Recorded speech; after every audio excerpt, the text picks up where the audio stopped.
Well, welcome everybody today to the webinar, Navigating Laboratory Schemes, Trends, Red Flags, and Best Practices.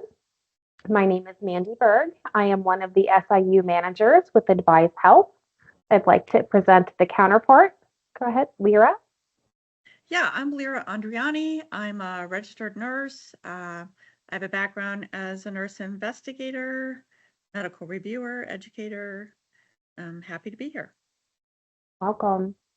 So today we wanted to take some time about, an interesting topic, laboratory schemes. They are everybody's talking about them. I'm sure you guys have seen news articles, a lot of law enforcement reviews, a lot of settlements, a lot of just hot. It's a very hot topic, nationally, locally, everywhere, right? So when you're doing an investigation, one of the big questions is what can you guys as health plans do, right? Um, One of the biggest questions that I look at as an investigator is starting very simply with an investigation of does your laboratory exist? Simple Google search, check a map. Does the actual place in question exist? I know I have encountered several searches where it is an empty parking lot or an empty field. Lyra, how about you? Have you encountered scenarios that are kind of unique to that? Yes, I do know of an investigator that had a case like this, and they Googled and they found out that there was the lab was actually a home. It wasn't really a lab, and it turned into a whole investigation. This particular lab that wasn't really a lab was billing quite a bit, and what this investigator did, which I thought the case was investigated very well, when they requested records, they requested a couple of documents that I think are really key in any lab investigation. First of all is the CMS Form 116, which is the CLIA application. So just so that you're aware, any laboratory that's processing human specimens has to be CLIA certified. And that is actually laid out in 42 CFR 493. That's a regulation that establishes the conditions that laboratories that are processing specimens must be CLIA certified. And so uh, when when laboratories um, become established as a lab, they fill out a CLIA application to get that certification. So that is CMS Form 116. So CMS Form 116 is tells a lot of really good information about the lab. Not only does it tell their address, but it tells their hours of operation. It tells what kind of lab it is. Maybe it's a mobile lab, maybe it's a lab in a doctor's office. It also tells if they have any affiliate labs as well, which is a really key piece of information. Um, so this investigator got that Form 116, and they found out that this quote lab was not working with any affiliate laboratories. So the address listed on the lab application, which was an actual home, was it. They were not working with any affiliate labs. So whatever they were billing for was just coming out of that one address. The other form that they requested was CMS Form 209, which lists all the lab personnel. So so they had the name and address, or the name and the title of all the people working in the lab. So that was another good document to get. So these are two good documents if you're working a lab case that you may want to consider requesting. Another thing in the data that you may want to look for is if the lab lists a modifier 90 in their claims data, A modifier 90 would indicate if they're using an outside reference lab. So if they're teaming up with an outside reference lab to process those specimens, that's something to look for. So in this case, again, there was no outside reference lab being used.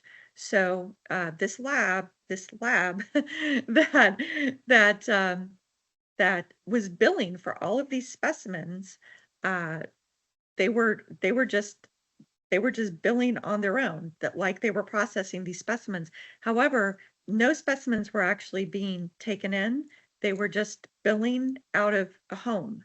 And so it was completely fraudulent. All of this was completely fraudulent. So that's just a interesting example of a just completely fraudulent lab. That's a great example. Yeah. So it's always very interesting if you can tour a lab, as you put it, on Yeah, Zillow. Case in right. point, if you can tour a Mm, lab on Zillow, it's not a lab. So yeah, a Google search is fantastic, and researching the CLIA, as you had mentioned, is extremely key. I like also, as you mentioned, the 90 mm, modifier. Coming back to researching the CLIA, the level of CLIA is very important because we do see with a lot of these laboratory cases that some laboratories are billing for levels of labs that they might not even have a clearance for.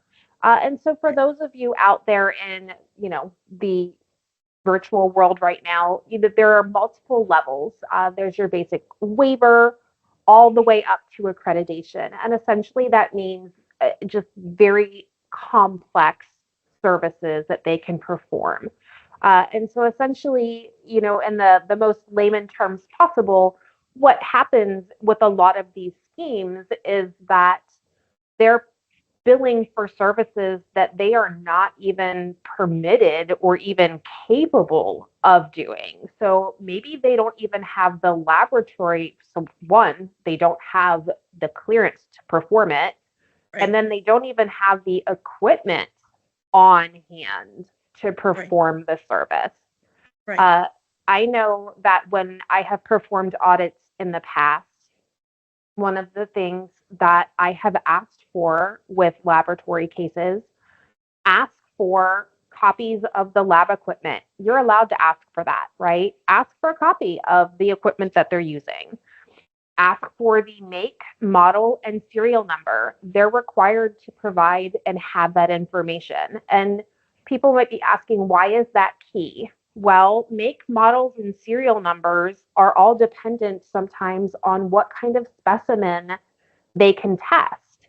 And that's going to kind of circle to one of the big things that we're going to point out here is knowing your plan and know your policy. So, kind of like, what are your guidelines that you are going to be auditing against? And the reason that I'm circling into that is, for example, uh, urine drug testing. Some laboratories have been known to test saliva for drug testing. That may or may not be considered experimental and investigational according to your plan's policy. Some of the testing equipment can only test urine because maybe it's only calibrated to urine. So if that's the instruments that they have on site, but they tell you that they're testing saliva, those two don't match up. So that's Wow. also kind of a good piece of information. Do you have any kind of examples or recommendations that you would have to kind of go along with lab equipment and those kind of audits? Well, I mean, I think you hit on the big ones there, Mandy. I really do. I mean, I think that the only thing I would add to what you're saying is if you do go on an on-site and of course follow the policies of your department, but if you can take pictures of the equipment while you're on the on-site, uh, and get that make and model number, then that would be great if that's something that you can do. Um, again, you want to make sure that they, whatever they're billing for, that those machines can actually do. There are high complexity machines that can do high complexity testing, like gas chromatography and mass spectrometry, or liquid chromatography with mass spectrometry. That's GCMS or LCMS. Those are high complexity machines that can do a myriad of procedures. But then there are other machines that do not do those high complexity things. So you just have to be very aware of, what they're billing for and what machines they have and that kind of thing. So, yeah. So also keep in mind, it doesn't matter if you're an independent laboratory or if you're a physician's office performing laboratory services. You do have to have CLIA licensure, even as a professional office practice. You cannot perform any kind of specimen testing without some form of clearance, even at the lowest level, which is a waiver. You still Yep. have to apply for one, you still have to hold one. So if you're auditing physician offices and you see that they're performing any kind of a laboratory service, check to make sure that they have a CLIA, because if they do not have one, they can't perform and bill for the service. And that's a very simple, easy audit. Yeah, and as an investigator, you can easily check their CLIA certification from your desk. You Mhm. can actually go to the CMS website and do a CLIA lookup. And it's actually, if you click lab lookup, the CLIA certification status is maintained by QCore, and you can type in the lab that you're looking for, and it will actually bring up their CLIA certification. It will tell you what kind of CLIA certification they have, whether it's a waiver or a certification of compliance.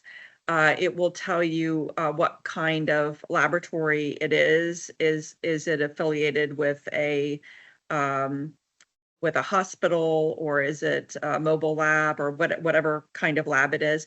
And then what I like to do is you can actually copy that and paste that into a Word document and then save it to your case. So is this current? Is it expired? It will tell you when it expires and everything. So, yeah, that's a really good website to use, and you can check their CLIA certification easily. Absolutely. I love that.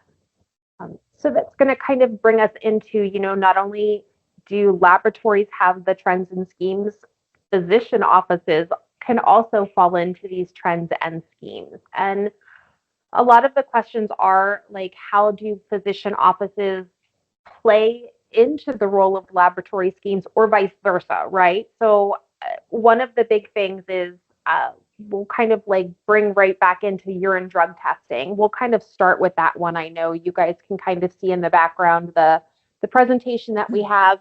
But we'll go to urine drug testing first. And the reason why is because that one is kind of very common between physicians and laboratories. And the reason is it can potentially be a kickback scenario. What you're going to commonly see is that a lot of physician offices will do the DIP, which is the presumptive testing, the 80305 through the 80307 in their office. And then they'll typically send the definitive out to the laboratory for testing. One of the things that you really need to keep in mind, though, is that if there is not an abnormal finding with the urine dip, you should not automatically be going to a definitive test every single time. Yeah. So, for example, if a patient is known to be on a prescribed medication and their urine dip shows that they're positive for that prescribed medication, that's not an abnormal finding. An abnormal finding would be if they are positive for something that they're not supposed to be taking. Right, Uh, exactly. And I just want to clarify yeah, on that, Mandy. What we're seeing is that they're running the presumptive and the definitive on the same day. yep, So they're not even waiting to see what the results are from the presumptive testing before they decide to run the definitive. No, they're just ordering everything on the same day. And they're doing it for, the majority, if not all, of their patients. And again, as Mandy said, you the goal really is to have this kind of testing be individualized to the patient and have it be based on the patient's history, their history of drugs of abuse, their physical exam and physical presentation. It shouldn't just be a blanket order, which is really what we've seen when it's being abused like this. Yeah. absolutely. I could not agree more. Additionally, if you see providers that are billing the highest level of these tests every time, that's also not appropriate. You do not, if you see a provider who always has the highest level in 80307 and the highest level of GO 483 every single time for every single patient, that is completely inappropriate. And as Lera said, it needs to be individualized for each patient. If they're being tested every single time they come in the door, that's also not appropriate. So pay attention to one, knowing your plan and knowing your policy. Does your plan have a limit on how many times a year this can be tested? Pay attention to the physician order, right? Are these cookie cutter orders that are being sent out every single time? Ask for the patient's medication list. What are they on when you're performing these audits? What medications are they taking versus what are they testing? These are all pieces of information that are key in making sure from an audit standpoint if it's appropriate. And remember, like as Mandy mentioned, the G0483, that's high complexity testing, drug testing, that's 22 or more drug classes. That adds up. That's a lot. Okay. And that's on the definitive side. On the presumptive side, the 80307, now again, that's presumptive, but you still have to have that's still a code where you have to have a chemistry analyzer to be able to read that test result. Okay, so out of the three presumptive codes, that's the more complex of the presumptive codes. So again, that's a little bit more of a higher complexity code out of the presumptive codes. So again, it's the higher level out of the presumptive codes. So, Mandy makes a good point with that. Yeah, absolutely. So that also kind of brings us through to a very common scheme with urine drug testing and actually all of the tests. Pass through billing. So frequently, what you will see is providers billing for services that they did not render or they were not qualified to perform. So essentially, what happens is that a laboratory, or sometimes what happens is a physician's office, is billing for a service or a laboratory that they themselves did not actually perform. Um, or also pay attention to what kind of specimen they tested or they say that they tested. Maybe you all do not cover, but they're billing it as if it's a service that you're going to cover, right? So pass-through billing is huge, right? And a lot of people will ask, well, why do they bill this way? Why do they do it? Well, maybe they can't get into your networks, right? Maybe your networks are closed. They couldn't get in. It's a way for them to get a foot in the door. It's also a way for essentially, it's a kickback kind of situation, oftentimes, or There are multiple reasons that they do pass through billing, to be quite honest. But the easiest way is to bill for a service through another provider that already has their foot in the door, is essentially the biggest way. What is the big thing to look for? As Lera had mentioned before, if a provider is billing appropriately and they are doing reference testing, they're going to use the 90 modifier and they're going to tell you legitimately, hey, we sent a portion of these tests out for services. And what that means is, hey, we didn't have the capacity to do it in house. That's the appropriate way to bill for the service. Um, if you have a laboratory that is not billing with any not 90 modifiers, but you notice on your HCFA 1500 form, which they submit their claims on, that um, there is another NPI listed on there as a rendering provider, that's the problem. That means that they know that somebody else did the service, but they're not documenting it on your actual claim. Additionally, you're going to want to pay attention to the laboratory report.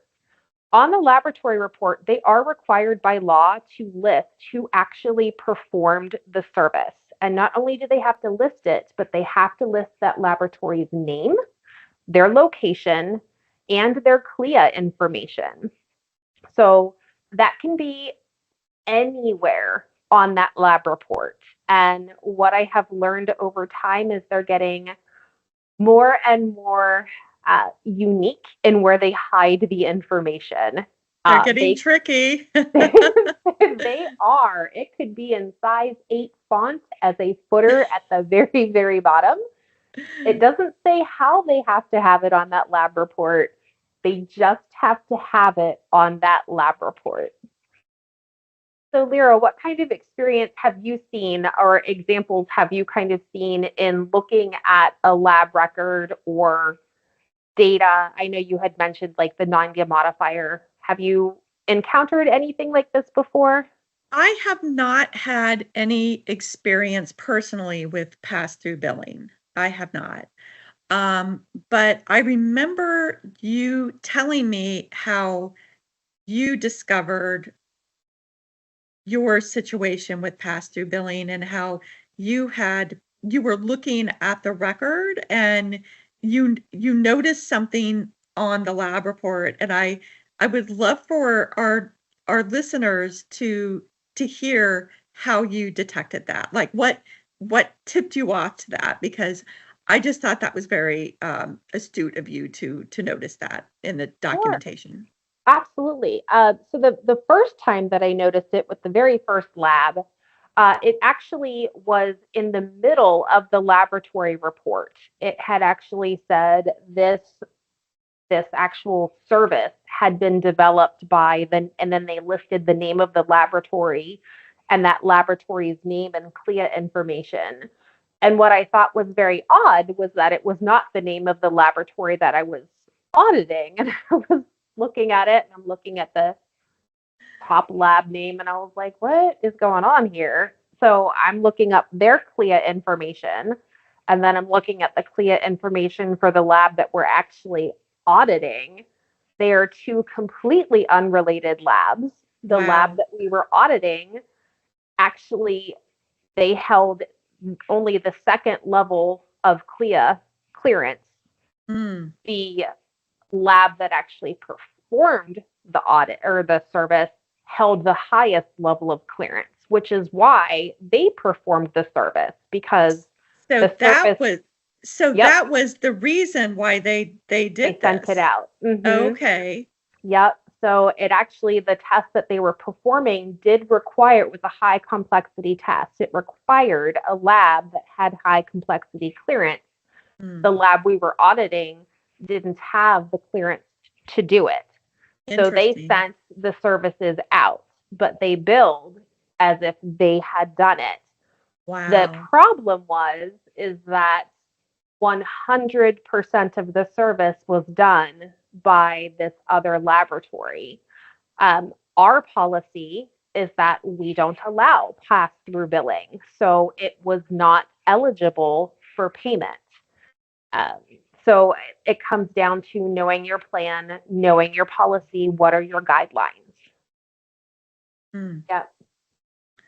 Very good. Very good. I think that's an excellent example of pass-through billing for our listeners today. So I hope everybody remembers this and watches very closely, really examines these lab requisitions and really examines these documents as they're looking at their lab cases because I think this is hard to detect, but I think we should all be looking for these cases because I think it's more prevalent than maybe what we realize. It really is.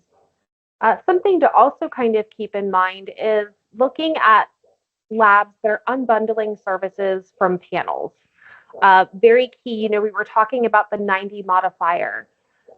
59 modifier is a frequently overused modifier in laboratory cases. And Yes. what that essentially means is that you're trying to say that every service that is being billed is separate from another service on that claim.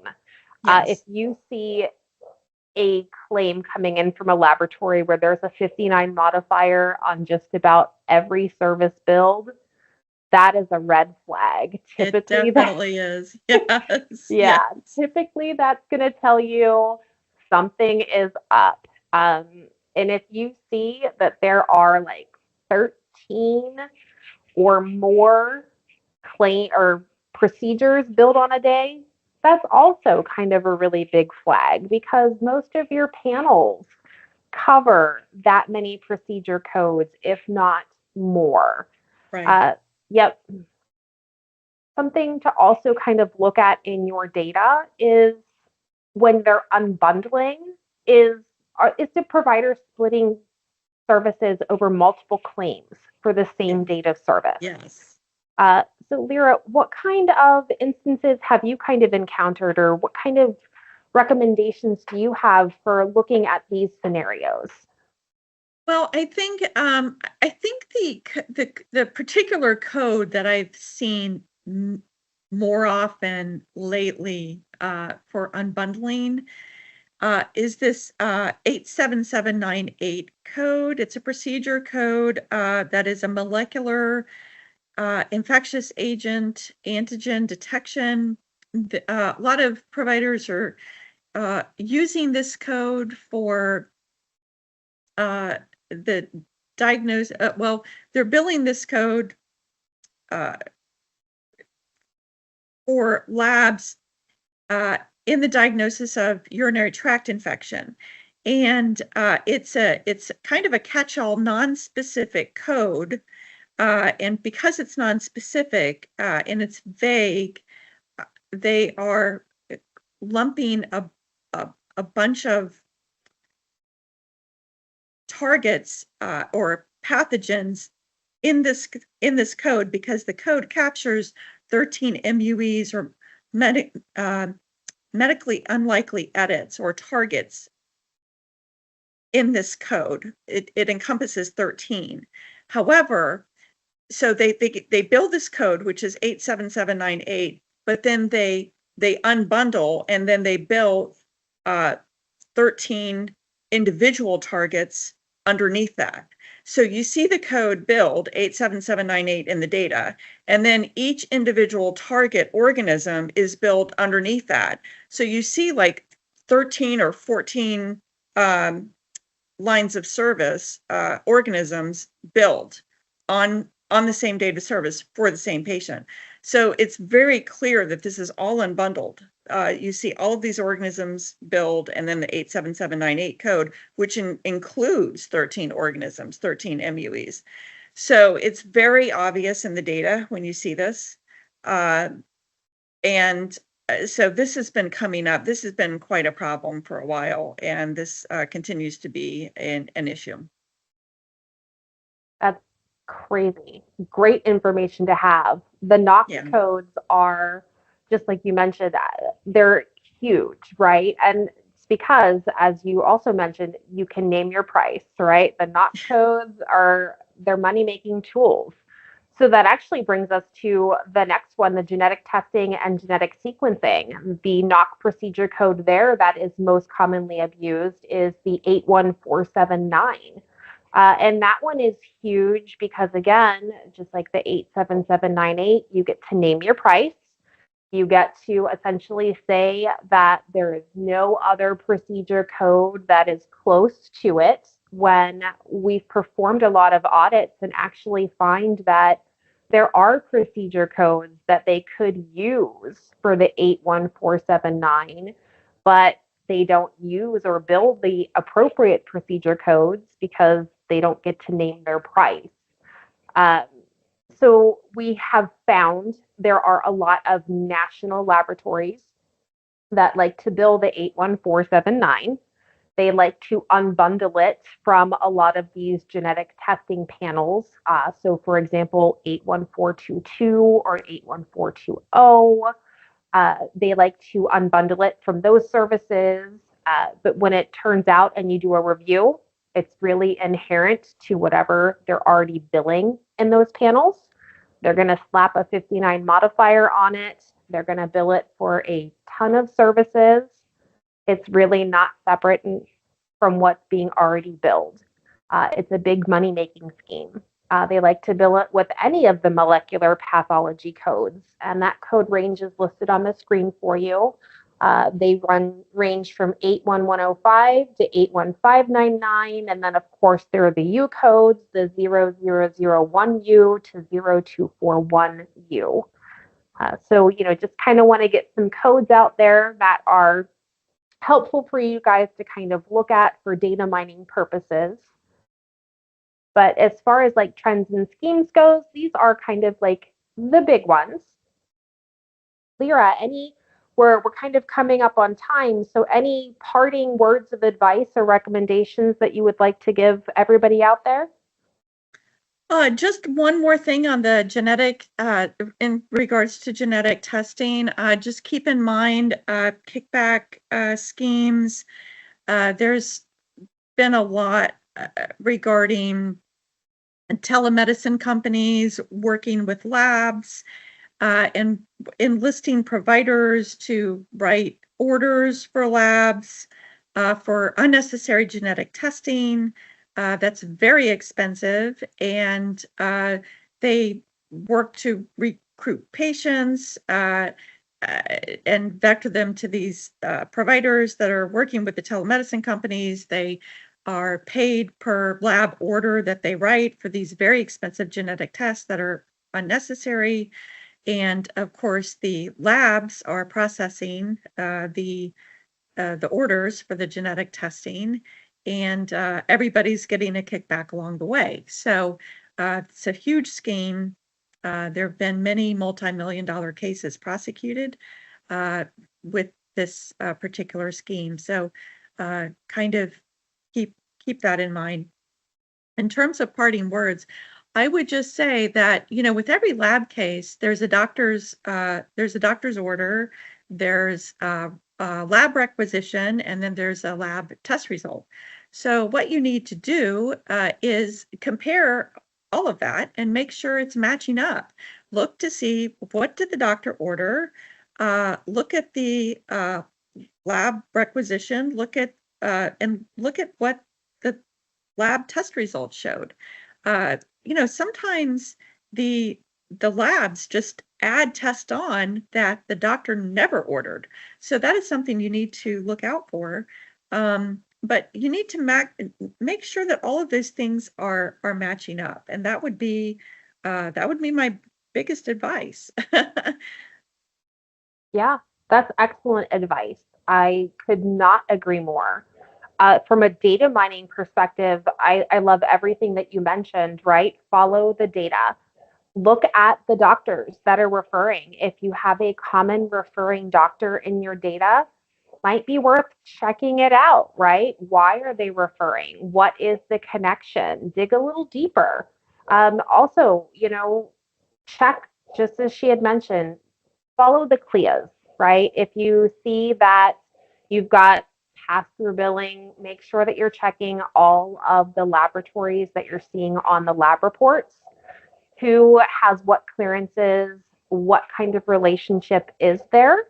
And then, as she has also indicated, and we've talked about throughout this, make sure that the laboratory testing is unique to each member. Nothing should be cookie cutter. I know we talked about urine drug testing, but also kind of something to keep in mind is maternal and paternal fetal testing. That's kind of a hot topic lab scheme right now. Those tests should not be cookie cutter. They shouldn't be the same for every parent out there, right? Those are all based on your specific family genetics. So you should not be having everything tested if you don't have every kind of family genetic in your background. Just kind of something to keep in mind. Also, for all of you out there, just continue to watch. We have these webinars frequently. So please, join us again in the future. We loved having you today. And And if there's a topic you want us to cover, let us know. absolutely, we always look for that kind of input. So thank you all again for joining our webinar and hope you have a great rest of your day.